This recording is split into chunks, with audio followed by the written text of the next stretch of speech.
Okay பிள்ளைகள், நம்ம 36வது கேள்வி பார்க்க இருக்கிறோம். இந்த கொஸ்டின் கேசஸ்ல வந்த ஒரு கேள்வி, கூற்று கேள்வி. வாயுக்கள் தொடர்பாக பின்வரும் கூற்றுகளில் எவை உண்மையானது, உண்மை ஆனவை என்றது கொஸ்டின். முதலாவது கூற்று, இலட்சியவாயு மூலக்கூறுகளுக்கிடையே தள்ளுகை விசை அல்லது கவர்ச்சி விசை தொழிற்படுவது இல்லை. சரியான கூற்று, சந்தேகங்கள் கிடையாது. இலட்சியவாயு மூலக்கூறுகள் சொன்னால் தள்ளுகை விசையும் தொழிற்படாது, கவர்ச்சி விசையும் தொழிற்படாது. கூற்று பி, ஒரு இலட்சியவாயுவின் மூலர் திணிவானது அதன் அடர்த்திக்கு விகித சமம் ஆகும். ஒரு இலட்சியவாயுவின் மூலர் திணிவானது அடர்த்திக்கு விகித சமமாகும் சொல்லியிருக்கு. பிள்ளைகள், இந்த கூற்று தெளிவான பிள்ளை. ஒரு சிலர் பிள்ளைகள் அந்த கூற்று சரின்னு எடுக்கிறதுக்கு வாய்ப்பு இருக்குது. ஏன்? அடர்த்தி சமன் Pm இன் கீழ் RT என்ற சமன்பாட்டுல இந்த சமன்பாட்டுக்கு அமைய அடர்த்தி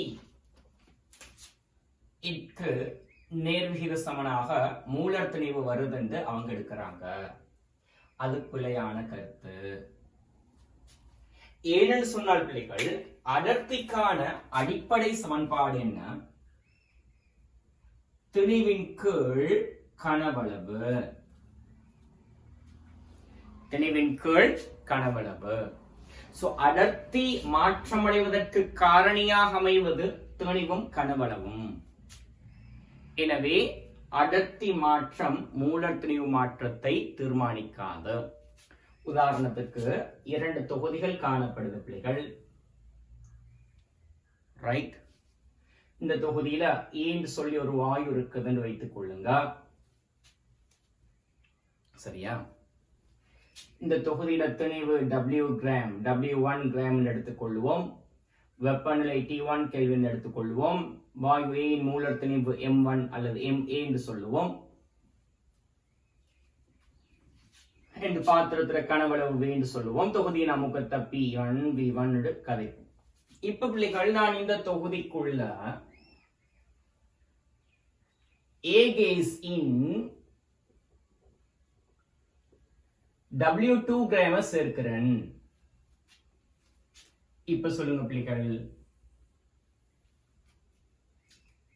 வாயுவில் மாற்றம் இருக்கா? கிடையாது. தென் மூலர் திணிவில் மாற்றம் நிகழுமா? நிகழாது.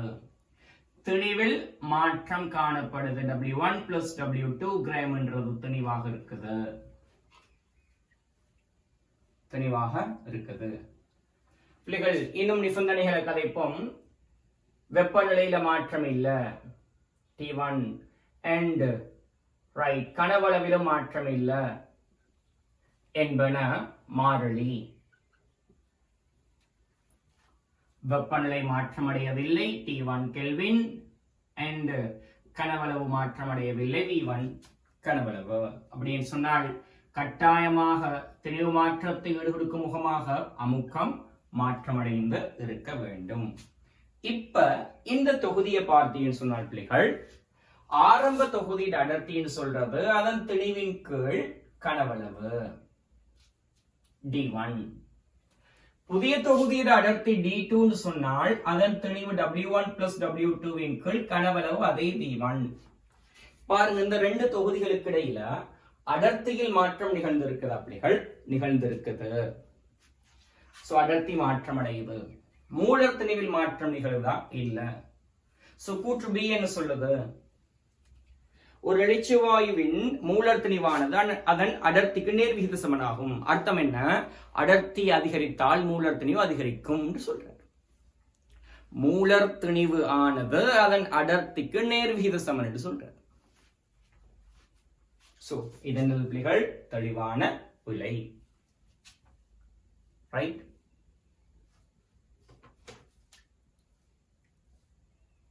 ஓகே. கூற்று C க்கு வந்தீங்கன்னு சொன்னால் ஒரு வாயுவை அதன் அவதி வெப்பநிலைக்கு மேல் உயர் அமுக்கத்தை பிரயோகிப்பதன் மூலம் திரவமாக்கலாம். பிள்ளைகளுக்கு அவதி வெப்பநிலைன்னு சொன்னால் என்னென்று சொல்லி தந்திருக்கிறேன். அவதி வெப்பநிலைன்னு சொல்றது ஒரு வாயுவை அமுக்கத்தை பிரயோகிப்பதன் மூலம் திரவமாக மாற்றக்கூடிய உயர் வெப்பநிலை அவ்வாயுவின் அவதி வெப்பநிலையாகும். வரைவிலக்கணம். இந்த வரைவிலக்கணத்தை இன்னொரு விதமாகவும் சொல்லலாம். எப்படி சொல்லலாம்? ஒரு வாயுவை அமுக்கத்தை பிரயோகிப்பதன் மூலம் திரவமாக்க முடியாத தாழ் வெப்பநிலைன்னு சொல்லலாம். சரியா? சோ அந்த வெப்பநிலைக்கு மேல நீங்க என்னதான் அமுக்கத்தை பிரயோகிச்சாலும் உங்களுக்கு அந்த வாயு என்ன செய்யலாத திரவமாக்க முடியாது. உதாரணம் CO2 கேஸ். CO2 கேஸ் இருக்குதானே பிள்ளைகள், அறை வெப்பநிலை CO2 கேஸ் அவதி வெப்பநிலையை விட கூடுதல் வெப்பநிலை. ஓகேயா? தென் இந்த அறை வெப்பநிலையில நீ CO2 கேஸ் கொஞ்சம் தடுத்து எவ்வளவுதான் ஒடுக்கினாலும் அந்த CO2 கேஸ் என்னவாக செய்யாது, திரவமாக மாற்றம் அடையாது. சோ கூற்று சி சரியா பிள்ளைகள்? பிழையானது. கூற்று டி, விளட்சிவாயுக்கள் STP நிபந்தனையில் அடைக்கும் கனவளவுகள் ஒரே பெருமானத்தை கொண்டிருக்கும். விளட்சிவாயுக்கள் STP நிபந்தனையில் அடைக்கும் கனவளவுகள் ஒரே பெருமானத்தை கொண்டிருக்கும்.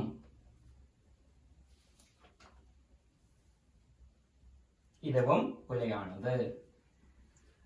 ஏன்? மூல எண்ணிக்கையில் தங்கியிருக்கும். மூல எண்ணிக்கையில தங்கியிருக்கும். ஏன்னு சொன்னால் பிள்ளைகள், விளட்சிவாயு ஒன்றின் கனவளவு சமனா இருக்கும் மூழ்தர மூலர் கனவளவுக்கு. இதான் விளட்சிவாயு ஒன்றின் கனவளவுக்கான சமன்பாடு. சோ STP நிபந்தனை என்று சொல்றபடியினால STP-யில் விளட்சிவாயு ஒன்றின் கனவளவு சமன் 22.414 தர எண் என்றது மூல எண்ணிக்கை டெசிமீட்டர் கணம். ஏன்? STP நிபந்தனையில விளட்சிவாயு ஒன்றோட மூலர் கனவளவு என்ன? Vm என்று நம்மளுக்கு தெரியும். அதன் பெருமானம் 22.414.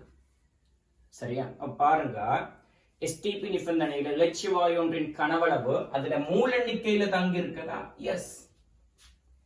மூல எண்ணிக்கை மாற மாற விளட்சிவாயுவின் கனவளவு மாற்றம் அடையும்.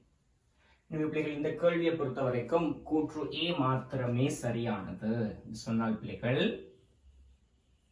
5வது ஆன்சர் வரும்.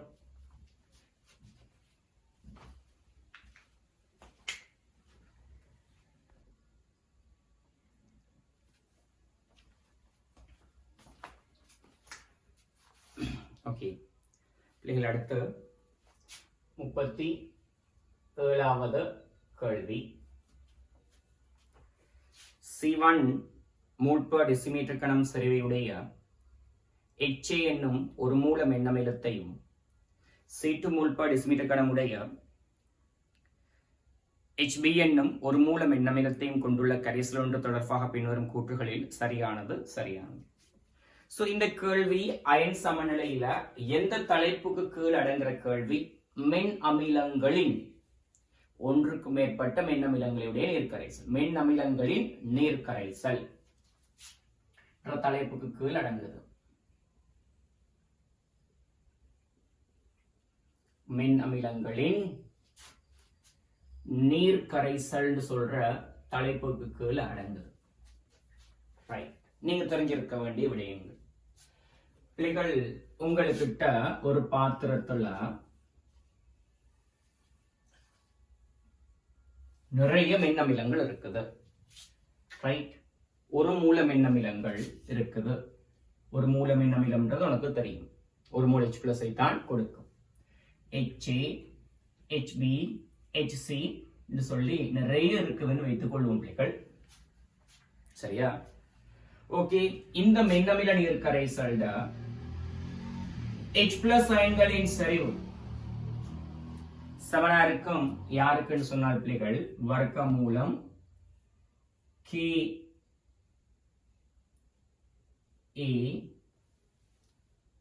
of HA இன்டு என்ன HAயின் ஆரம்ப செறிவுக்கு சமனா இருக்கும். இந்த நேர்க்கரைசல்ல HA என்று சொல்ற மென் அமிலம் மட்டும் இருந்தால்,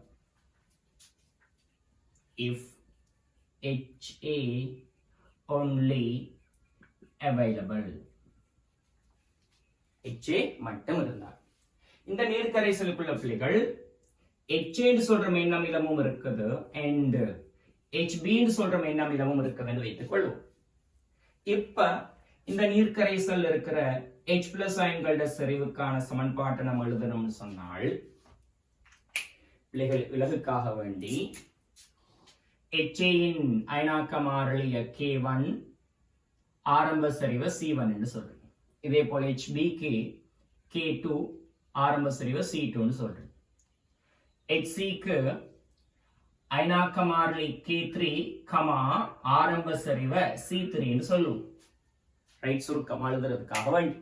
ஓகே, தென் நம்மளோட நீர்க்கரைசல்ல பிள்ளைகள் HA and HB மட்டும் தான் இருக்குது சொன்னால், அந்த நீர்க்கரைசல் இருக்கிற H+ அயன்களோட செறிவுக்கான சமன்பாடு வர்க்கமூலம் HA எடுத்தேன்னு சொன்னால் அயனாக்க மாறிலி K1 ஆரம்ப செறிவு C1 பிளஸ் HB எடுத்தேன்னு சொன்னால் அயனாக்க மாறிலி K2 ஆரம்ப செறிவு C2.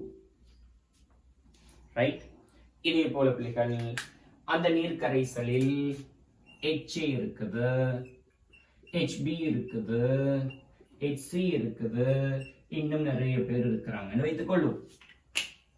ஓகேயா? இப்ப இந்த நீர்க்கரைசலில் H+ அயன்களோட செறிவுக்கான சமன்பாடு என்ன வரப்போகுது? வர்க்கமூலம் HA எடுத்தால் K1 அயனாக்க மாறிலி ஆரம்ப செறிவு C1 HA right plus HB எடுத்தால் K2 அயனாக்க மாறிலி ஆரம்ப செறிவு என்ன C2 HBயும் சரி. இதே போல நீ HC எடுத்தால் அயனாக்க மாறிலி என்ன K3 ஆரம்ப செறிவு என்ன C3 HCயும் சரி. இவ்வாறு காணப்படுகின்ற அனைத்து மின்னமிலங்களையும் இந்த ஒழுங்குல நீங்கள் எழுத வேண்டும். இதுதானே பிள்ளைகள் அதோட தொடர்புபட்ட தியரி பகுதி. இந்த தியரி உனக்கு தெரியுமானதான் என்கிட்ட கேள்வி கேட்கிற. ரைட், இப்போ உனக்கு தரப்பட்ட தொகுதியில யாரும் இருக்குது பிள்ளைகள்? HAயும் HBயும் இருக்குது. அப்படின்னு சொன்னால் H+ அயன்களின் செறிவுக்கான சமன்பாடு என்ன வரும்? வர்க்கமூலம் K1 C1. இது யாருக்கு பிள்ளைகள்? HAக்கு. இதே போல HBக்கு எடுத்தால் என்ன K2 C2 இல்லையா? ஓகே ஓகே சரி. அடுத்தது இந்த சமன்பாடு பிள்ளைகள் எவ்வாறு உருவாக்கப்படுதுன்னு சொல்லி தியரி பகுதியை பார்ப்போம். ரைட், தியரி பகுதியை பார்ப்போம். இரண்டு மென்னமிலங்கள், ஒன்று HA பிள்ளைகள். இந்த HA என்ற மென்னமிலம் நீர்க்கரைசல் நிலையில ஒரு சமநிலையை ஏற்படுத்தும். யாருடன்? H+ அயன்களுடனும் A- அயன்களுடனும். இதே போல HB ன்னு சொல்ற மென்னமிலத்தை நீ எடுத்தேன்னு சொன்னால் இதுவும் நீர்க்கரைசல் நிலையில ஒரு சமநிலை ஏற்படுத்தும் H+ அயன்களுடனும் B- அயன்களுடனும். சரியா பிள்ளைகள்? ஓகே, இதுக்குரிய தாய் சமன்பாட்டை நம்ம எழுதுவோம். ஐஸ் பாக்ஸ் ஈக்குவேஷன் சொல்லி நான் உனக்கு சொல்லி தந்திருக்கிற சமன்பாடு எழுது.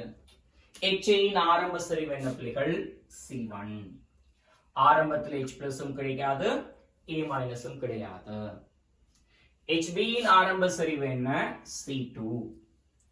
H+ம் கிடையாது, B- கிடையாது. இப்ப ஐஸ் பாக்ஸ் ஈக்குவேஷன் தெரியும்னா Xன்றது யாரை குறிக்குது? சேஞ்சை குறிக்குது இல்லையா? HA என்ன பெருமானத்துல மாற்றம் அடையுது? நான் எடுத்துக்கொள்றேன். இந்த சமநிலையை நீ அவதானிச்சேன்னு சொன்னால், இந்த தொகுதி சமநிலை அடையணும்னு சொன்னால் முன்முக திசையில தானே சமநிலை தானம் நகரவன், முன்னோக்கித்தானே தாக்கம் நடக்கவன். எடுத்துக்கொள்வோம். HA பிரிகி அடைகிற அளவு இந்த மைனஸ் குறியீட்டால போட்டேன் X அளவு, இந்த நேரத்தில் h பிளஸ் எவ்வளவு உருவாகும் x அளவு உருவாகும், a மைனஸ் எவ்வளவு உருவாகும் x அளவு உருவாகும். இதே போல இந்த சமநிலைக்கு வந்தேன்னு சொன்னார் தொகுதி சமநிலை அடைய முன்முக திசையில தாக்க நடக்க இங்க HB பெருகிய அடைகிற அளவு y எடுத்தால் உருவாகிற h பிளஸ் சரிவு y இருக்கும், b மைனஸ் சரிவும் y இருக்கும். இப்ப பிள்ளைகள் நம்ம வருவோம் சமநிலை சரிவுகளுக்கு வருவோம். ஓகே, இக்விலிபிரியம் சமநிலை சரிவுகளுக்கு வருவோம். சொல்லுங்க, சமநிலையில HA இன் சரிவு என்ன? HA இன் சரிவு என்ன பிள்ளைகள்? ஆரம்பத்தில் HA இன் சரிவு C1, பிரிஞ்சு போனது x அளவு. சோ சமநிலை சரிவு என்ன? C1 minus x. இத நம்ம கிட்டத்தட்ட யாருக்கு சமநிலை எடுக்கிறோம்? C1 க்கு சமநிலை எடுக்கிறோம். இதே போல HB இன் சமநிலை சரிவு என்ன? ஆரம்ப சரிவு C2 பிரிகை அடைந்தது y, எடுகோளுக்கு அமைய அதை C2 எடுக்கிறோம். ஓகே, ஆமா, ரைட். அடுத்து சமநிலை தொகுதியில வேற யாரு காணப்படும் பிள்ளைகள்? A மைனஸ் காணப்படும். என்ன அந்த A மைனஸ் சரிவு என்ன? ஆரம்பத்தில் A மைனஸ் கிடையாது. A மைனஸ் எவ்வளவு உருவாகி இருக்கு?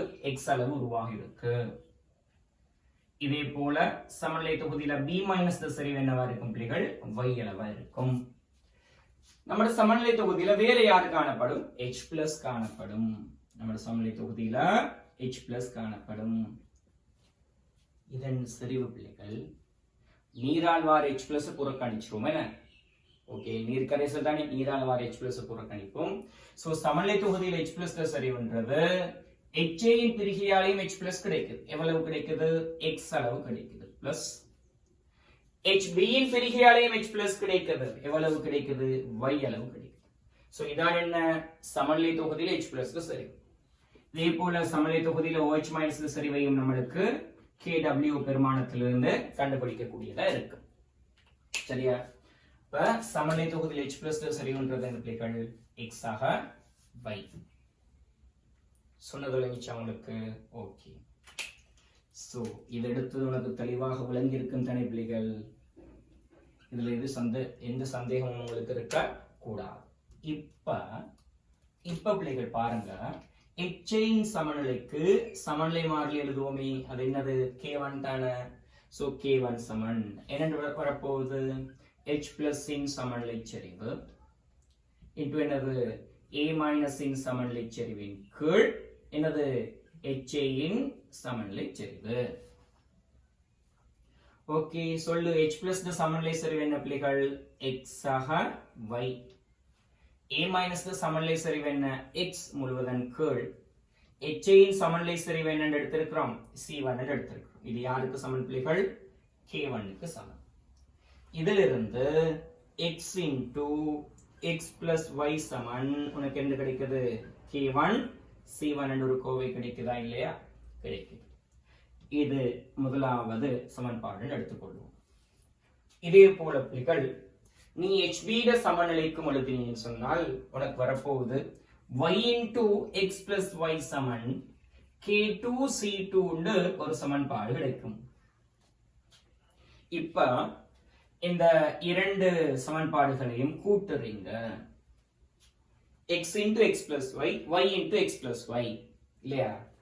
சின்ன பிள்ளை மாதிரி சொல்லி தர வேண்டி இருக்குது நினைக்கிறேன். பிளஸ் என்ன? y into x plus y சமன் என்ன வரப்போகுது? K1 C1 plus K2 C2 வரும். இப்ப பாரு, இந்த இடத்துல x plus y பொதுவா எடுக்கலாம் தானே. அடுத்து என்ன வரப்போகுது? x plus y into x plus y வரப்போகுது இல்லையா? இது சமன் என்ன? K1 C1 plus என்ன? K2 C2. சோ இது என்ன பிள்ளைகள்? x plus y வர்க்கம். என்ன x plus y ன்றது யாரு? h plus சரிவு தானே. அப்ப இது என்ன வரப்போகுது? h plus சரிவின் வர்க்கம்னு வரப்போகுது. இதுல இருந்து சொல்லுவோம் h plus சரிவுன்றது யாரா இருக்கும்? வர்க்க மூலம் K1 இல்லையா? வர்க்க மூலம் K1 C1 plus K2 C2 வருதா இல்லையா? இதுதான் நம்ம அங்க மேல எழுதி இருக்கிறோம். இவ்வாறுதான் என்ன இந்த நிறுவல் செய்யப்படுது. உனக்கு தெரிந்த விடயம். சரி, இப்ப நான் கேள்வியை கதைக்கவா? கேள்விக்குள்ள முதலாவது கூற்று கரைசலில் மொத்த H+ செறிவு. மொத்த H+ செறிவுன்றது என்ன? வர்க்கமூலம் K1C1 plus K2C2. So கூற்று A சரியான. கூற்று B க்கு வந்து என்றால் கரைசலில் மொத்த H+ செறிவு தனித்தனி வர்க்கமூலங்களா இல்லைன. K1C1 வர்க்கமூலத்தையும் K2C2 வர்க்கமூலத்தையும் கூட்டணுமா? இல்ல, ஒட்டுமொத்த வர்க்கமூலம் வரணும். சோ கூற்று B பிழையானது. கூற்று C கரைசலில் மொத்த H+ செறிவுக்கு பார்ப்பிளைகள் மொத்த H+ செறிவுன்றது என்ன? X plus Y இல்லையா? மொத்த H+ செறிவு X plus Y. X என்றது யார்? A minus செறிவு தானே. Y என்றது யார்? B minus செறிவு தானே பிள்ளைகள். அப்ப எனக்கு எழுதலுமா மொத்த H+ செறிவுன்றது X plus Y தானே. X க்கு பதிலாக A minus செறிவை சொல்றேன், Y க்கு பதிலாக B minus செறிவை சொல்றேன். அவ்வாறு சொல்லலாம் தானே. சோ மொத்த H+ செறிவுன்றது என்ன?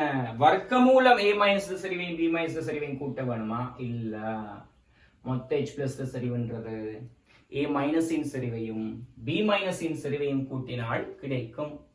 சொல்லுங்க சொல்லுங்க, என்ன ஆன்சர் வரப்போகுது?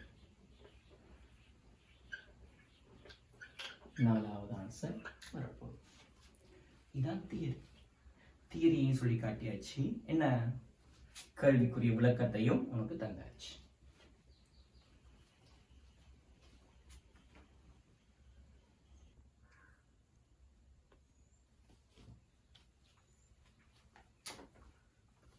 ஓகே, அடுத்து 38வது கேள்வி. முதன்மை தாக்கம் ஒன்றின் வீதம் தொடர்பாக பின்வரும் கூற்றுகளில் எது எதை உண்மையானது உண்மையானவை? சோ கேள்வி கேட்கப்பட்டிருக்கிற கண்டிஷன் முதன்மை தாக்கம்.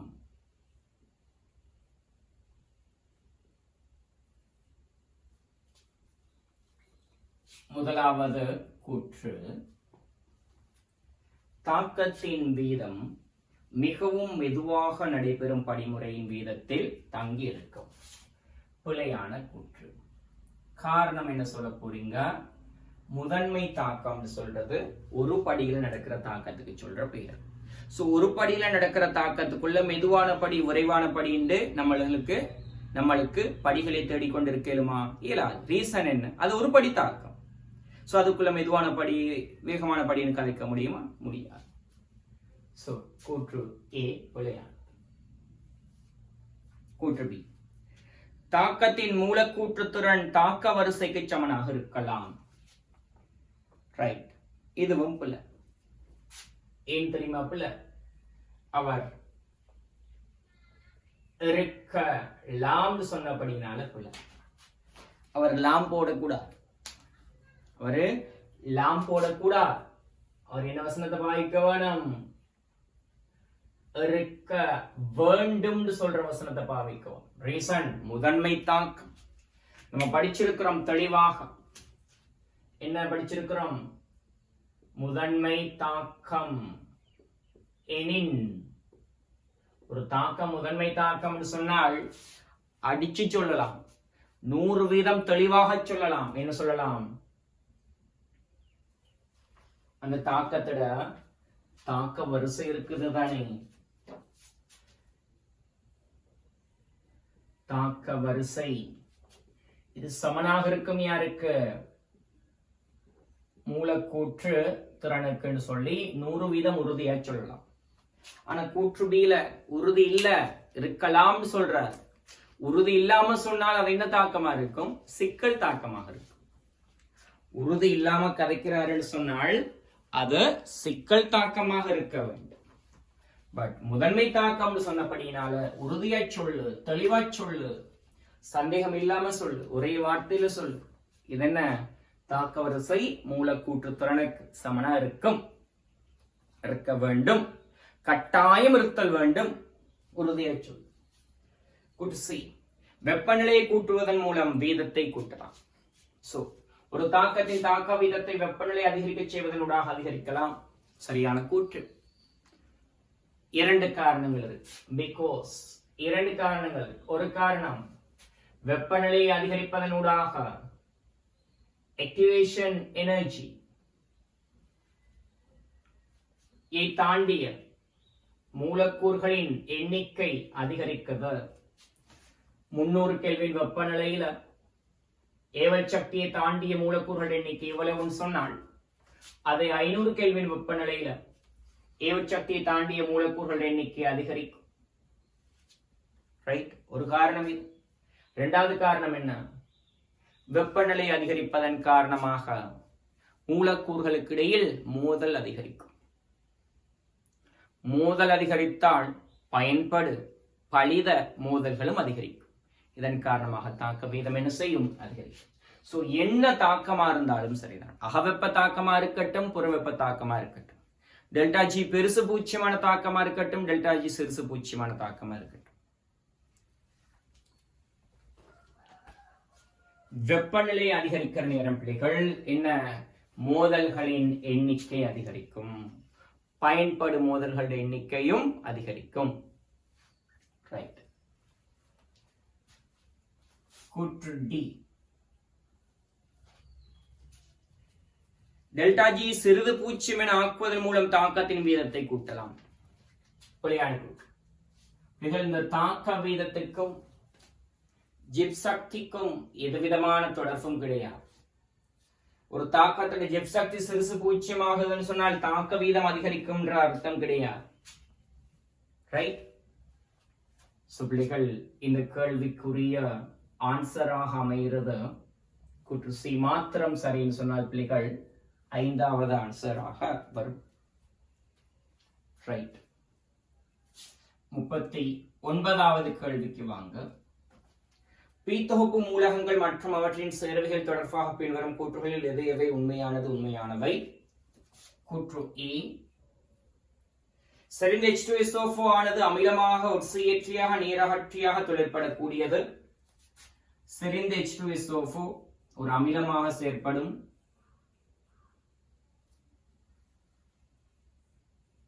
சரி.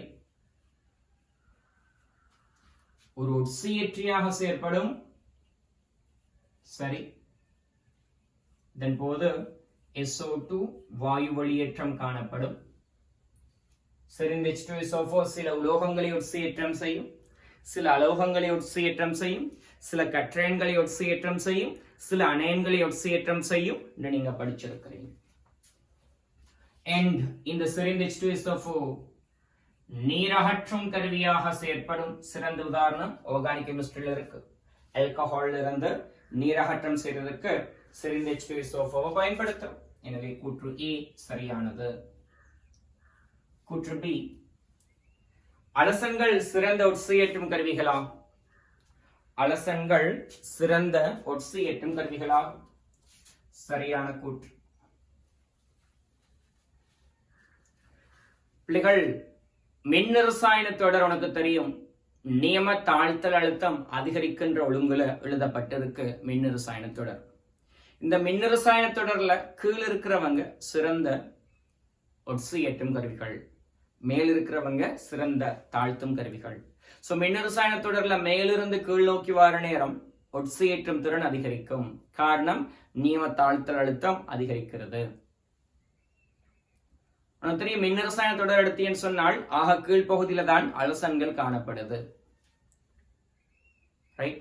அயடின், புரோமின், குளோரின், புளோரின் சொல்லி கீழே தான் என்ன அலசன்கள் காணப்படும். எனவே அந்த கூற்று சரியானது. அலசன்கள் மின்னிரசாயன தொடரில் கீழே காணப்படுகின்றன. எனவே அலசன்கள் சிறந்த ஒட்சியேற்றும் கருவிகளாக செயற்படக்கூடியது. ரைட். இது நீ எலக்ட்ரோ கெமிஸ்ட்ரி நாலேஜ் வச்சு கதைக்கிறீன்னு சொன்னா, இதுவே நீ ஜெனரல் கெமிஸ்ட்ரி நாலேஜ் வச்சு கதைக்கிறீன்னு சொன்னால் நீ சொல்ல போற அலசன்களுக்கு தான் மின்னுதல் பெருமானம் அதிகம். எனவே அலசன்கள் அணையன்களாக மாற்றமடைய விரும்பும். அலசன் அணையனாக மாற்றமடையுதுன்னு சொன்னால் அலசன் தாழ்த்தல் அடையுது. அலசன் தாழ்த்தல் அடையுதுன்னு சொன்னால் அது யாராக செயற்படும்? ஒட்சியேற்றும் கருவியாக செயற்படும் நீங்க கதைக்க போறீங்க. ரைட். ஜெனரல் கெமிஸ்ட்ரி படிச்ச நீங்கன்னு சொன்னா, ஆனா மின்னிரசாயனம் படிச்சிருக்கிறீங்க. சோ நீங்க என்ன, நீங்க தாழ்த்தல் அழுத்தத்தை வச்சு நீங்க ஆன்சர் சொல்ல போறீங்க. ரைட். கூற்று சி, செறிந்த HNO3 ஆனது செறிந்த HNO3 ஆனது இதுவும் பிள்ளைகள் அமிலமாக செயற்படும், மூலமாக செயற்படும், ஒட்சியேற்றியாக செயற்படும். மூலமாக செயற்படுறதுக்கு சிறந்த தாக்கம் தான் என்ன? ஆர்கானிக் கெமிஸ்ட்ரியில வர பென்சீனுக்கு நைட்ரேட் தாக்கம். இந்த தாக்கத்துல செறிந்த HNO3 செறிந்த H2SO4 கிட்ட இருந்து H+ வாங்குது. H+ வாங்குன்னு அவனுக்கு தெரியும். புரோஸ்டர்ட் குளோரி அமிலம் அப்படி தெரியும். சரி, புரோஸ்டர்ட் குளோரி மூலம் அப்படி தெரியும். H+ வாங்கினா இல்லையா? ஓகே. அல்லது என்ன? லோயின் மூலம். ஏன்? HNO3 வந்து ஆக்சிஜன்ல இருக்கிற தனிச்சோடி அந்த ஐதரசனுக்கு கொடுக்குது. ஸோ லோயின் மூலம்னு கூட சொல்லலாம். அந்த அடிப்படையில கண் HNO3 மூலமாக செயற்படும். ஒட்சியேற்றியாக செயற்படுறதுக்கு நீங்க நிறைய தாக்கங்கள் இன்ஆர்கானிக் கெமிஸ்ட்ரியில படிக்கிறீங்க. கண் H2SO4 இலும் பார்க்க கண் HNO3 ஆனது செறிந்த ஒட்சியேற்றம் கருவியாகும். உலோகங்களை ஒட்சியேற்றம் செய்யும், அலோகங்களை ஒட்சியேற்றம் செய்யும், கற்றயங்களை ஒட்சியேற்றம் செய்யும், அணையங்களை ஒட்சியேற்றம் செய்யும். இது கண் H2SO4 செய்யும், கண் HNO3 செய்யும். இவற்றுக்கு மேலதிகமாக சில மூலக்கூறுகளையும் ஒட்சியேற்றம் செய்யும் ஆற்றலை கொண்டிருக்கிறது கண் HNO3. கண் H2SO4 இலும் பார்க்க செறிந்த ஒரு வலிமையான ஒட்சியேற்றும் கருவியாக கண் HNO3 தொழிற்பட முடியும். சோ கூற்று CN அமிலமாக மூலமாக ஒட்சியேற்றியாக தொழிற்படக்கூடியது சரியான கூற்று. கூற்று D பிள்ளைகள், நைதரசன் முக்ளோரைட் ஆனது நீரை தொற்று நீக்க பயன்படும். நைதரசன் முக்ளோரைடு என்றது யார் பிள்ளைகள்? NCl3. இது உனக்கு தெரியும். நீரோட தாக்கம் அடைந்தால் இரண்டு விளைவுகள் கிடைக்கும். ஒன்று அமோனியா வாயு வெளியேற்றம், இன்னொன்று HOCl வெளியேற்றம். இது சம்பந்தமாக நான் என்னோட பேப்பர் கிளாஸஸ்ல நிறைய தடவை கதைச்சிருக்கிறேன். அமோனியான்றது மென் மூலம், HOCl சொல்றது மென் அமிலம். HOCl மென் அமிலமாக செயற்படும், தொற்று நீக்கியாக செயற்படும், வெளிற்றியாக செயற்படும், வன் ஒட்சியேற்றியாக செயற்படும். நீங்க நோட்ஸ் இருக்கிறேன். ஓகே. சோ ஒரு குளோரைடு நீர் புகுப்பின் பொழுது அமிலத்தையும் கொடுக்குது மூலத்தையும் கொடுக்குதுன்னு சொன்னால் அது நைதரசன் முக்ளோரைடுன்னு சொல்லி ஒரு சோட்கி ஒன்று நீ தெரிஞ்சிருக்கிற. ஒரு குளோரைடு இருக்குது, அதுக்கு நீர் புகுப்பு செய்யற நேரத்துல அமிலமும் கிடைக்குது மூலமும் கிடைக்குதுன்னு சொன்ன அந்த குளோரைடு யாரு? NCl3. சோ நைதரசன் முக்ளோரைடு ஆனது நீரை தொற்று நீக்க பயன்படும். எஸ், சரியான கூற்று. ரைட். ஆகவே பிள்ளைகள் 39வது கேள்விக்கு ஆன்சர் 5வது. 4 கூற்றுகளும் சரியானது. பிள்ளைகள், வளர்ச்சி அடைந்து வருகின்ற நாடுகளில் இந்த நீரை தொற்று நீக்க அல்லது நீரை சுத்திகரிக்க என்ன குளோரின் தான் பயன்படுத்தப்படுது. ஆனால் வளர்ச்சி அடைந்த வல்லரசு நாடுகளில் நீரை சுத்திகரிப்பதற்கு ஓசோன் பயன்படுது. ரைட். ஆனால் நம்ம நாட்டுல நீரை சுத்திகரிக்கிறதுக்கு என்ன குளோரினை தான் பயன்படுத்துறோம்.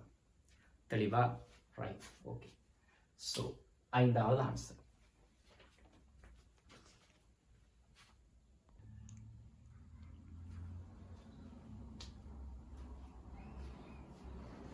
ரைட். 40வது கேள்விக்கு வாங்க. ஆர்கானிக் கெமிஸ்ட்ரியில இந்த கொஸ்டின் வந்திருக்குது. ஒரு மூலக்கூறு தரப்பட்டிருக்கு. அந்த மூலக்கூறுக்கு மூலக்கூறு ஏன்னு சொல்லி பெயரிடப்பட்டிருக்கு. அந்த மூலக்கூறுல பென்சீன் எடுத்தீங்கன்னு சொன்னால் அந்த பென்சீன்ல 3 பிரதியீடுகள் காணப்படுது. அந்த 3 பிரதியீடுகளும் ஒன்றுக்கொன்று மெட்டாதானங்களில் காணப்படுது.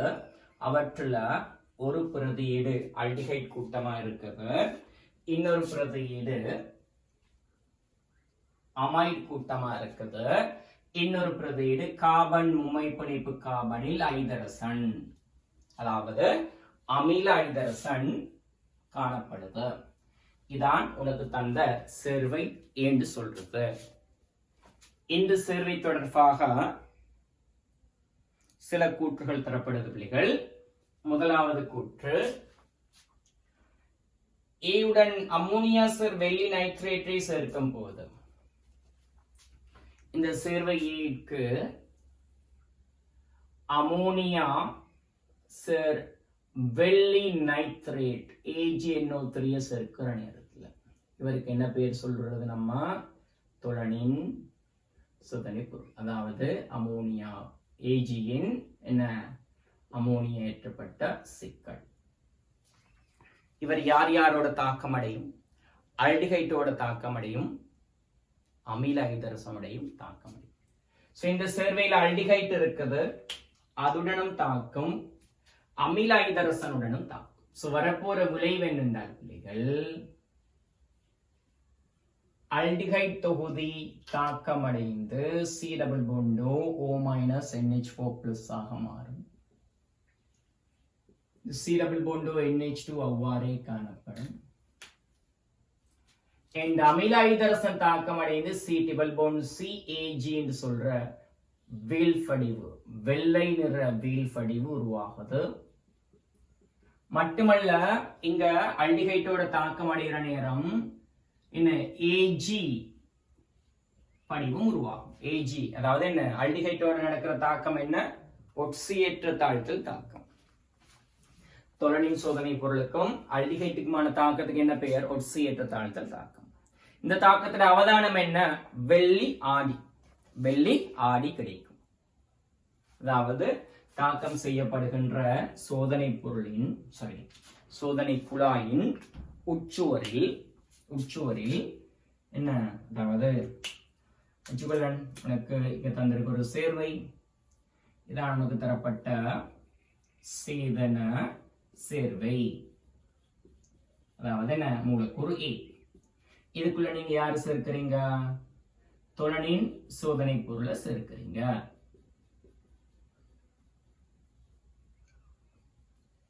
சேர்த்தீங்கன்னு சொன்னால் இங்க சேர்வை A இல் ஆல்டிஹைட் காணப்படுது தானே, அதனுடன் தொலனின் சோதனை பொருள் தாக்கம் அடையும் தானே. இந்த நேரத்தில் என்ன அவதானம்? வெள்ளி ஆடி.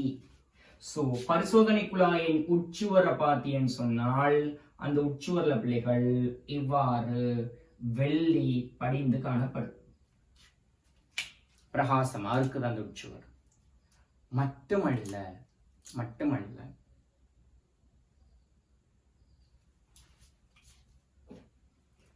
சேர்வை ஏல அமில ஐதரசனும் இருக்கு, அதனுடன் சேர்வை ஏல அமில ஐதரசனுக்கு அதனுடன் தொலனின் சோதனை பொருள் தாக்கம் அடைந்தால் பிள்ளைகள் நம்மளுக்கு வெள்ளை நிறமான ஒரு வீழ்படிவும் கிடைக்கும். சரி, அப்ப தொலனின் சோதனை பொருள் ரெண்டு பேரோட தாக்கம், ஆல்டிஹைடோட தாக்கம் வெள்ளி ஆடி கிடைக்கும், அமில ஐதரசனோட தாக்கம் வெள்ளை நிற வீழ்படிவு கிடைக்கும். சோ அவரோட கூற்று ஏயுடன் அமோனியா சேர் வெள்ளி நைட்ரேட் சேர்த்து சூடாக்கும் போது, சிம்பிளா சொல்லு, ஏயுடன் தொலனின் சோதனை பொருள் தாக்கம் அடையும் போது ஒட்சியேற்றல் தாக்கம் மட்டும் நடைபெற்று வீழ்படிவு பெறப்படும். ஏன்? இங்க ஆல்டிஹைடோட ஒட்சியேற்றல் தாக்கம் நடக்குது, அமில ஐதரசனோட நடக்கிற தாக்கம் என்ன தாக்கம்? அமில மூல தாக்கம். சோ இங்க ஒட்சியேற்றல் தாக்கத்தினூடாக வீழ்படிவு கிடைக்கும், அது வெள்ளி ஆடி. அமில மூல தாக்கத்தினூடாக வீழ்படிவு கிடைக்கும், அது வெள்ளை நிற வீழ்படிவு. இந்த வீழ்படிவு என்ன தாக்கத்தினூடாக வந்தது? acid base reaction ஊடாக வந்தது. கூற்று பிக்கு வாங்க. ஏஏ நீர் NaOH வெப்பமாக்கும் போது அமோனியா விடுவிக்கப்படும். சரியான கூற்று, சரியான கூற்று. காரணம் ஏல பிள்ளைகள்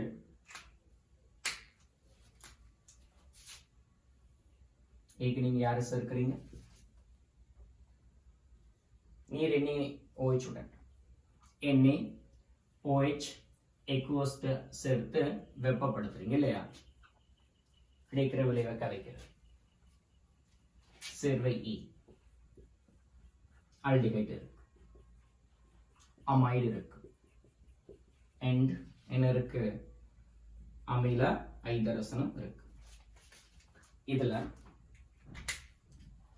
NaOH உடன் ஆல்டிகைட் தொகுதி தாக்கம் அடையும். விளைவென்ன புலிகள் இது தாக்கம் அடையும். விளைவென்ன எல்டோல் ஒடுங்கல் விளைவு. பட் அந்த ஆல்டிகைட் தொகுதி NaOH ஓட தாக்கம் அடைகிறதுக்கு நம்மளுக்கு யார் இருக்கணும்? அல்பா ஐதரசன் இருக்க வேணும். ஆனால் இங்க அல்பா கார்பன் உனக்கு தெரியும், இந்த கார்பன் இதுல அல்பா ஐதரசன் இருக்குதான்னு பார்த்தால் கிடையாது. எனவே இங்க எல்டோடுங்கள் தாக்கம் நடைபெற போவதா? கிடையாது. இங்க எல்டோடுங்கள் நடக்கிறது இல்லை. காரணம் என்ன? ஆல்டிகைட் தொகுதி இருக்குது, ஆனால் யாரு கிடையாது? அல்பா ஐதரசன் கிடையாது. இதே போல இந்த NaOH தாக்கம் அடைகிற 9 வகையான சேர்வைகளை நான் உங்களுக்கு நோட்ஸ் படிச்சு தர நேரம் சொல்லி தந்திருக்கேன். அதுல ஒன்றுதான் என்ன? அமைடு. இந்த அமைடுக்கு காரநீர் கரைசல் சேர்த்து வெப்பப்படுத்துற நேரத்துல இந்த அமைடு யாராக மாற்றம் அடைய போகுது? O- Na+ ஆக மாற்றம் அடைய போகுது. இந்த நேரத்துல அமோனியா வாயு வெளியேற்றம் இருக்கும்னு சொல்லி உங்களுக்கு படிச்சு தந்து இருக்கு. ரைட்? சோ இது சம்பந்தமான மேலதிக விடயங்களை நீங்க நோட்ஸ்ல பாருங்க. சோ கூற்று B சரியானது. இதே போல பிள்ளைகள் கூற்று Cக்கு வந்து என்றால் A ஆனது NaNH2 உடன் தாக்கிய அமோனியாவை தரும். கூற்று C இதுவும் சரி பிள்ளைகள். காரணம் என்ன? என்ன காரணம்? சேர்வை A இல் யாரு காணப்படுது? உங்களுக்கு தெரியும். NaNH2 உடன் தாக்கம் அடைகிறது யார் பிள்ளைகள்? இங்க இருக்கிற அமில ஐதரசன். சோ இங்க இருக்கிற அமில ஐதரசன் ஆல்டிகைட் தொகுதியில மாற்றம் கிடையாது, இந்த அமைடுலையும் மாற்றம் கிடையாது. ஆனால் இந்த அமில ஐதரசனுடன் NaNH2 தாக்கம் அடையும். விளைவாக சீனா உருவாகும் பிளஸ் அமோனியா வாயு வெளியேற்றம் இருக்கு. சீனா உருவாகுதல், அமோனியா வாயு வெளியேற்றம் இருக்கு. ரைட்? ஓகே. இப்ப உங்களை யாராவது கேட்கலாம், இந்த NaNH2 உடன் யாரெல்லாம் தாக்கம் அடையும்? இந்த கேள்விக்கு என்ன ஆன்சர்? NaNH2 உடன் தாக்கம் அடைகிறது யாரெல்லாம்? அமில ஐதரசன் தாக்கம் அடையும். ரைட்? வேர் எல்கைல் ஹேலைட் தாக்கம் அடையும். எல்கைல் ஹேலைட் NaNH2 ஓட தாக்கம் அடைஞ்சால் ஒன்று என்ன? கர்நாட்ட பிரதீட்டு தாக்கத்துல விளைவு கிடைக்கும். இன்னொன்று என்ன? HX நீக்கல் தாக்கத்தின் விளைவும் கிடைக்கும். சரியா? உனக்கு தெரியும், எல்கைல் ஹேலைட்டுகள் கர்நாடிகளுடன் என்ன HX நீக்கல் தாக்கத்திற்கு முற்படும், கர்நாட்ட பிரதீட்டு தாக்கத்திற்கு முற்படும் சொல்லி நீங்க படிச்சிருக்கிறீங்க. ஓகேயா? சோ அந்த விடயங்களும் உங்களுக்கு தெரிந்த விடயங்கள் பிள்ளைகள். சோ கூற்று C A ஆனது NaNH2 உடன் தாக்கி அமோனியாவை தரும் சொல்ற கூற்று சரியானது. அடுத்த பிள்ளைகள் நம்ம வருவோம் கூற்று Dக்கு வரும். கூற்று Dக்கு வரும். கூற்று Dல என்ன சொல்லப்படும்? A ஆனது Hg2+ ஐதான் H2SO4 உடன் தாக்கம் அடைந்து 2 கார்பனைல் கூட்டத்தை மட்டும் கொண்டு செறிவிலிருக்கும். Hg2+ ஐதான் H2SO4 இது யாரோட தாக்கம் அடைகிறது பிள்ளைகள்? கார்பன் கார்பன் மும்மை பிணைப்போட தாக்கம் அடையும். ஐனோட தாக்கம் அடையும். சோ இந்த சேர்வையை நீ எடுத்தீன்னு சொன்னால் ஆல்டிகைட் கூட்டத்தில் ஒரு கார்பனைல் தொகுதி இருக்குது, அமைடு கூட்டத்தில் ஒரு கார்பனைல் தொகுதி இருக்குது. இந்த அமில ஐதரசனோட தாக்கம் அடைகிற நேரம் மார்கோனிக்கோ விதிக்கு அமைய கார்பன் அணுக்களுக்கு இடையிலான பைப்பினை உடைந்து ஐதரசன் கூடிய கார்பன்ல 2 ஐதரசனையும் மற்றைய கார்பனைல் கார்பனாக மாற்றம் அடையும். சோ பிள்ளைகள் இந்த சேர்வையை நீ பார்த்தீங்கன்னு சொன்னால் விளைவாக வாழ்ந்த சேர்வையில எத்தனை கார்பனைல் தொகுதிகள் கிடைக்குது? 3 கார்பனைல் தொகுதிகள் கிடைக்குது. ஆனா அவர் என்ன சொல்றாரு? 2 கார்பனைல் தொகுதிகள் மட்டும் தான் கிடைக்கும்னு சொல்றாரு. எனவே பிள்ளைகள் கூற்று D பிழையானது. சோ கூற்றுக்கள் பியும் சியும் மட்டும்தான் சரியான. கொஸ்டின் என்ன? பிழையான கூற்றுக்கள் எவை? ஏயும் டி. தென் ஆன்சர் 4வது ஆன்சராக இருக்க போகுது.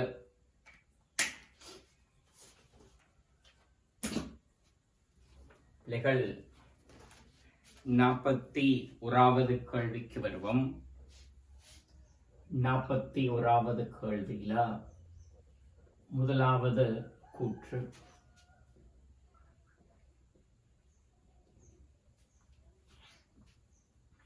NSF3 மூலக்கூறின் வடிவம் நான்முகி ஆகும். இந்த மூலக்கூறணி பார்க்கிற நேரத்துல மையணுவாக சல்பர் இருக்கும், அதனுடன் மும்மை பிணைப்பால் நைதரசன் இணையும், ஒற்றை பிணைப்பால் 3 புளோரின் இணையும், ஒவ்வொரு புளோரின்லையும் 3 தனிச்சோடிகள் இருக்கும். வடிவம் நான்முகி என்று சொல்றது சரியான கூற்று. NSF3 மூலக்கூறின் உறுதியான லூயிஸ் கட்டமைப்பில், இதுதான் உறுதியான லூயிஸ் கட்டமைப்பு, வலுவளவோட்டு தனிச்சோடி எலக்ட்ரான்கள் காணப்பட மாட்டாது. பிழையான கூற்று. இந்த மூலக்கூறை பார்க்கிற நேரத்துல மையணு நைதரசனில் வலுவளவோட்டு மையணு யாரிங்க சல்பர், மையணு சல்பரில் வலுவளவோட்டு தனிச்சோடிகள் காணப்பட மாட்டாது. அது சரியான கூற்று. ஆனால் நைதரசன்ல ஒரு தனிச்சோடி இருக்குதே வலுவளவோட்டுல, புளோரின்ல ஒவ்வொரு புளோரினையும் எடுத்தீங்கன்னு சொன்னால் வலுவளவோட்டுல 3 தனிச்சோடிகள் இருக்குதே பிள்ளைகள். ஆனா அவர் என்ன சொல்றாரு? உறுதியான லூயி கட்டமைப்புல வலுவளவோட்டு தனிச்சோடிகள் இருக்காதுன்னு சொல்றாரு. இந்த கூற்றுப்புல அவர் சொல்லியிருக்கணும், உறுதியான லூயி கட்டமைப்பில் மையணு சல்பரில் வலுவளவோட்டு தனிச்சோடி இருக்காதுன்னு சொல்லியிருந்தால் அந்த கூற்று சரியாக வந்திருக்கும். ஆனா இவரு மையணு சல்பரை பத்தி கதைக்க இல்ல, லூயி கட்டமைப்பு சம்பந்தமா கதைக்கிறார். இவை கூட்டு 2 பிழையான. பிள்ளைகள் ஆன்சர் 3. 42வது கேள்வி,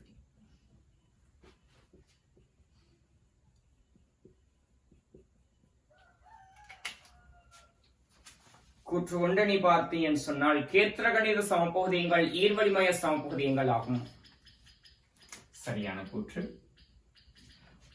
உனக்கு தெரியும், அனைத்து கேத்திரகணித சமபகுதியங்களும் ஈர்வளிமய சமபகுதியங்கள் ஆகும். நீ படிச்சிருக்க. ஈர்வளிமய சமபகுதியங்கள்ல ஒரு பகுதியாக, அதுல ஒரு பிரான்ச்சாக, ஒரு வீட்டெடுத்தால் ஒரு ரூம் மாதிரி, ரைட், அதுல ஒரு பிரான்ச்சாக தான் என்ன கேத்திரகணித சமபகுதியம் வரப்போகுது. கேத்திரகணித சமபகுதியங்கள் யாவும் ஈர்வளிமய சமபகுதியங்கள் சொல்ற அந்த கூற்று சரியானது. அதுக்கு ஆப்போசிட் கூற்று, அதாவது அது அப்படியே திருப்பி சொன்னா எப்படி வரும்? ஈர்வளிமய சமபகுதியங்கள் யாவும் கேத்திரகணித சமபகுதியங்கள் ஆகும் சொல்லி வந்திருந்தால் அந்த கூற்று என்ன? பிழையாக இருக்கு. பிகாஸ் சில ஒளியியல் சமபகுதியங்கள் ஈர்வளிமய சமபகுதியங்களாக காணப்படும். ரைட், எனவே மாறி சொல்லியிருந்தால் பிழை. ஆனால் இப்ப சொல்லியிருக்கிற மெத்தட்ல அனைத்து கேத்திரகணித சமபகுதியங்களும் ஈர்வளிமய சமபகுதியங்களாகும் சொன்னால் இந்த கூற்று சரியானது. கூற்று 2, ஒன்றுக்கொன்று ஆடிம்பங்களாக இல்லாத திண்ம தோற்ற சமபகுதியங்கள் ஈர்வளிமய சமபகுதியங்களாகும். 2 திண்ம தோற்ற சமபகுதியங்கள் இருக்கு, அவை ஒன்றுக்கொன்று ஆடிம்பமாக இருக்க இல்ல, தென் அவற்றிட பெயர் என்ன? ஈர்வளிமய சமபகுதியமாகும். சரியான கூற்று.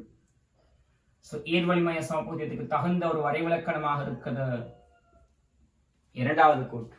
எனவே பிள்ளைகள் ஆன்சர் 1வது ஆன்சர் வரும். 43வது கேள்விக்கு வருவோம்.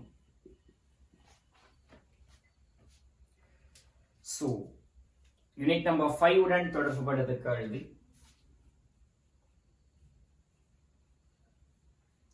சொல்றார், தனிமையாக்கிய தொகுதி ஒன்றில் ஒரு தொகுதி தனிமையாக்கப்பட்டிருக்குது.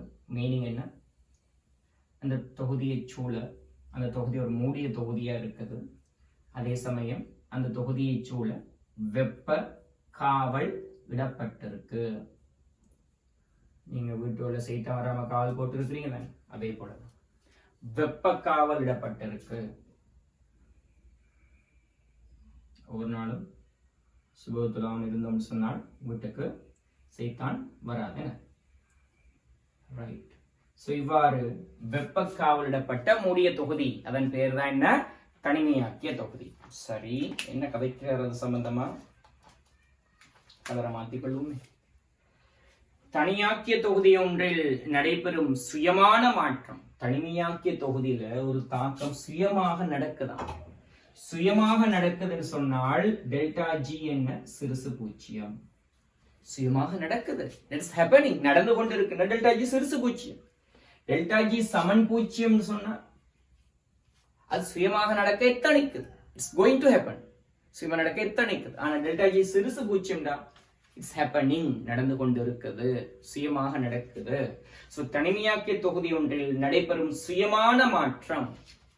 சோ டெல்டா ஜி என்ன, சிறுசு பூஜ்ஜியம். என்ட்ரோபி அதிகரிப்புடன் நடைபெறும் சொல்றோம். பாப்போம்.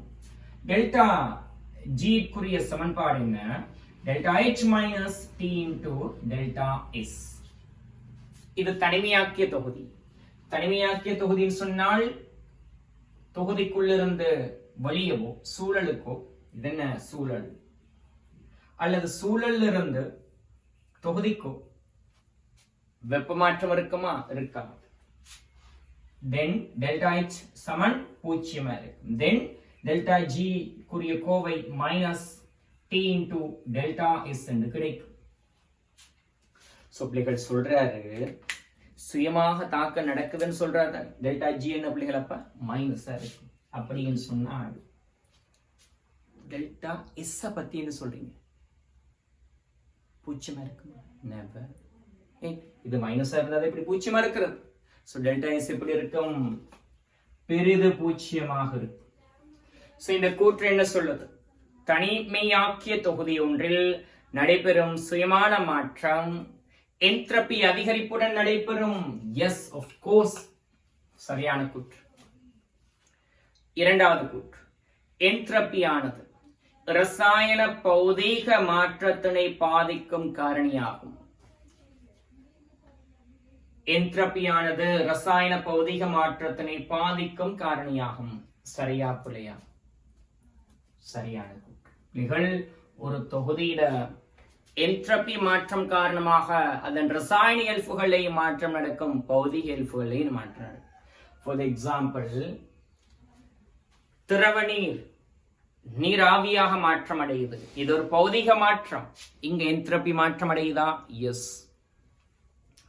ஒரு N2O4 கேஸ் 2 NO2 கேஸாக மாற்றம் அடையுது, இது ரசாயன மாற்றம். இங்க என்ட்ரோபி மாற்றம் அடையுதா? எஸ். சோ என்ட்ரோபியானது ரசாயன பௌதிக மாற்றத்தினை பாதிக்கும் காரணியாகும். அதுவும் சரியான கூற்று பிள்ளைகள். இருப்பினும் இரண்டு கூற்றுக்களுக்கு இடையில தொடர்பு கிடையாது. எனவே நம்மளுக்கு வரப்போற ஆன்சர் பிள்ளைகள் இரண்டாவது.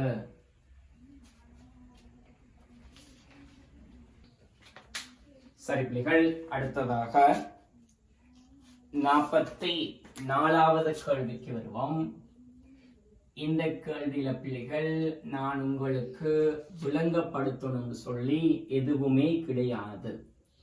ஏன்னு சொன்னால் இந்த கேள்வியில முதலாவது கூற்ற பாருங்க. 25 பாகை சி வெப்பநிலையில எசட்ரிக் அமிலம் அயனாக்க மாறிலி Ka, அமோனியா அயனாக்க மாறிலி Kb. எசட்ரிக் அமிலம் அமோனியா இனால் நியமிக்கப்படும் போது சமவெளி புள்ளிகள pH ஆனது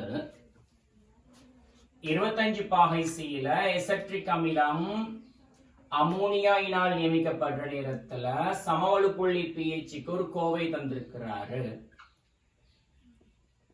இது நம்மளுக்கு நிறுவ சொல்லி வார கோவையும் கிடையாது. இது நம்மளோட ரிசோர்ஸ் புக்ல நம்மளுக்கு நேரடியாக தரப்பட்ட கோவை. இந்த கூற்று சரியானது. இந்த கூற்றுக்குள்ள மேலதிகமான எந்த ஆர்கியூமெண்ட்டுக்கும் நீங்க போக வேண்டிய அவசியம் கிடையாது. ஏன்? இந்த கூற்று அவ்வாறே, இந்த சமன்பாடு அவ்வாறே நம்மளுக்கு நம்மட நோட்ஸ்ல தரப்பட்ட சமன்பாடு. 25 பாகை சியா இருந்தால் இந்த சமன்பாடு கிடைக்கும். சரியான கூற்று. 25 பாகை சியில் நீரின் அயன் பெருக்கம். சரியா பிள்ளை? அந்த கூற்று ஏற்பில KW 25 பாகை சியில 1 தர 10 14 உமா இல்லையா? எஸ். ஆனால் யூனிட் என்ன வரும்? மூல் வர்க்கம் டெசிமீட்டர் மாதிரி 6ஆம் அடுக்கில் வரும். ஆனால் அந்த யூனிட் பிழையாக தரப்படும். எனவே பிள்ளைகள், எனவே அந்த கூற்று பிழையானது. அப்படின்னு சொன்னால் 44வது கேள்விக்குரிய ஆன்சர் சரிப்புல 3வது. இதே போல பிள்ளைகள் 45வது கேள்விக்கு வாங்க. கூற்று 1, கூற்று 2.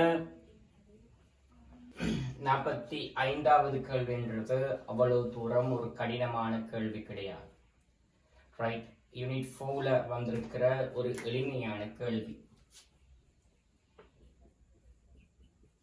முதலாவது கூற்று ஒரு தொகுதி சமநிலையில முதலாவது கூற்று இலட்சியவாயு துணிக்கைகளின் இயக்க சக்தியானது தனியான வெப்பநிலைக்கு நேர்விகித சமனாகும். உனக்கு தெரியும், இலட்சியவாயு மூலக்கூறு ஒன்றிட கைனடிக் எனர்ஜி ஆஃப் மூலக்கூறு ஒன்றின் இயக்க சக்தின்றது 3/2 RT L.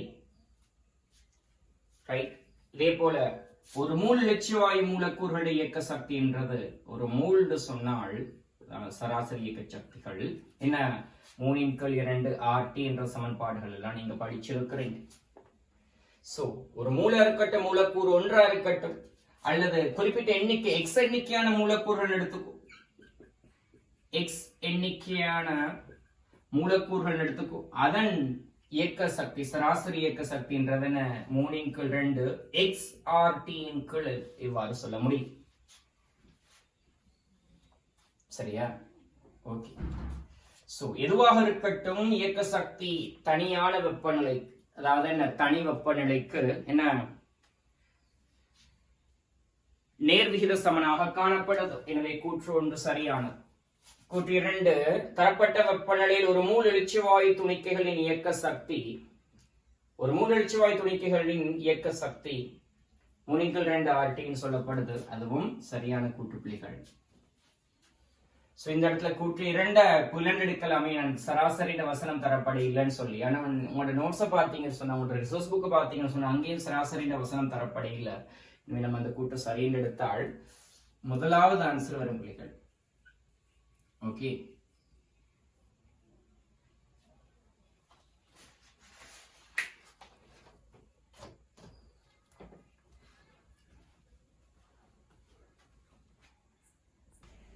நாற்பத்தி 6வது கேள்வியில முதலாவது கூற்று ஒரு தொகுதி சமநிலையில் உள்ள போது அதன் வெப்பநிலையை மாற்றினால் அச்சமநிலையின் சமநிலை மாறிலி எப்பொழுதும் மாறும்.